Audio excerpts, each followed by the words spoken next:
Section F అంటే minimum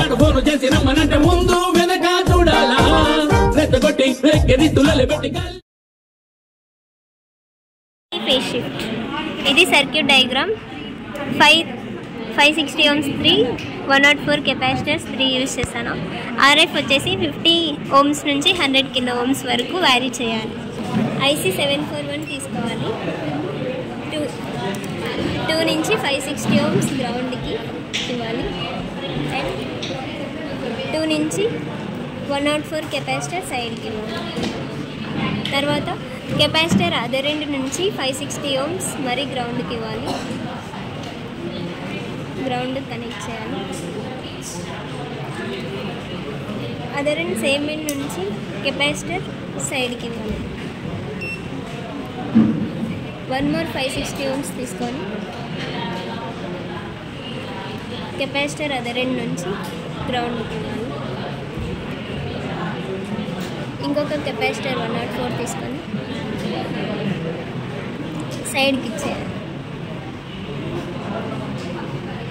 ఈ capacitor other end నుంచి ఒక కనెక్టింగ్ వైర్ తీసుకొని 6కి కనెక్ట్ చేయాలి. 6th means output pin. 6కి కనెక్ట్ చేయాలి. అండ్ ఆర్ఎఫ్ వచ్చేసి 2 నుంచి 6కి కనెక్ట్ చేయాలి. సో నేను సెకండ్ పిన్ నుంచి 100 kilo ohms 6th పిన్కి కనెక్ట్ చేయాలి. సెకండ్ పిన్ నుంచి కనెక్ట్ చేయాలి.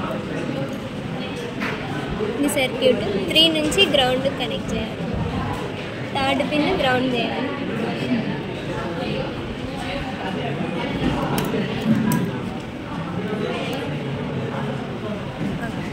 ఇంకా plus VCC minus VCC 7th పిన్కి 4th పిన్కి కనెక్ట్ చేయాలి.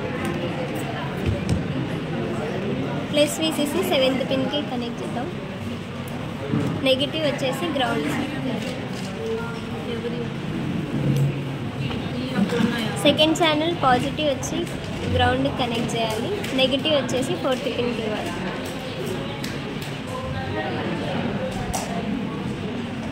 ఆర్సీ ఫేస్ షిఫ్ట్లో ఇన్పుట్ అనేది ఇవ్వము, ఓన్లీ అవుట్పుట్ మాత్రమే ఇస్తాము. Output 6th pin, output positive 10x Pro positive వచ్చేసి 6th పిన్కి కనెక్ట్ చేయాలి.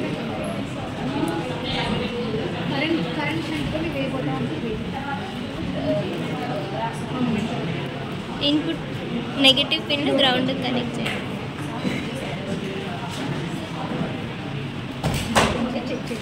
ఇది సర్క్యూట్ డయాగ్రామ్ ఇట్లా కనెక్ట్ చేసుకోవాలి. ఆర్పిఎస్లో ఛానల్ 1 ఛానల్ 2లో +12 volts సెట్ చేసుకోవాలి. +12 volts వచ్చేలాగా సెట్ చేసుకోవాలి.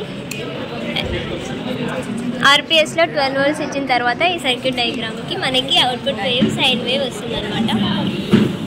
ఫ్రీక్వెన్సీ 100 kilo ohmsకి 2.24 kHz వచ్చింది. ఫ్రీక్వెన్సీ క్యాలిక్యులేట్, ఇది ప్రాక్టికల్ ఫ్రీక్వెన్సీ. థియరిటికల్గా ఫ్రీక్వెన్సీ క్యాలిక్యులేట్ చేయడానికి ఫార్ములా ఉంది. ఆర్సీ ఫేస్ షిఫ్ట్లో ఫ్రీక్వెన్సీ వాల్యూ కనుక్కోవడానికి ఫార్ములా ఇది 1/2πRC√6. ఈ ఫార్ములా యూస్ చేసేస్తే 1.1 kHz వస్తుంది. ఇది థియరిటికల్ క్యాలిక్యులేషన్. ప్రాక్టికల్గా మనకు 2.2 kHz వచ్చింది. నియర్లీ ఈక్వల్గా రావాలి. ప్లేస్లో 47 kilo ohms రెసిస్టర్ ఉంది. ఫ్రీక్వెన్సీ వచ్చేసి 1.48 kHz వచ్చింది. థియరిటికల్గా క్యాలిక్యులేట్ చేస్తే నియర్లీ సంథింగ్ అట్లనే వస్తుంది.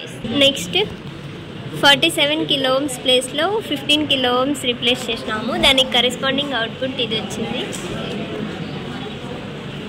ఫ్రీక్వెన్సీ 2.3 kHz వచ్చింది. ఇవన్నీ నోట్ చేసుకోవాలి. 50 Hz నుంచి 100 kilo ohms వరకు రెసిస్టర్ అనేది వ్యారీ చేస్తా ఫ్రీక్వెన్సీ వాల్యూస్ నోట్ డౌన్ చేసుకొని థియరిటికల్ ప్రాక్టికల్ అబ్జర్వ్ చేయాలి. అంతే. Thank you.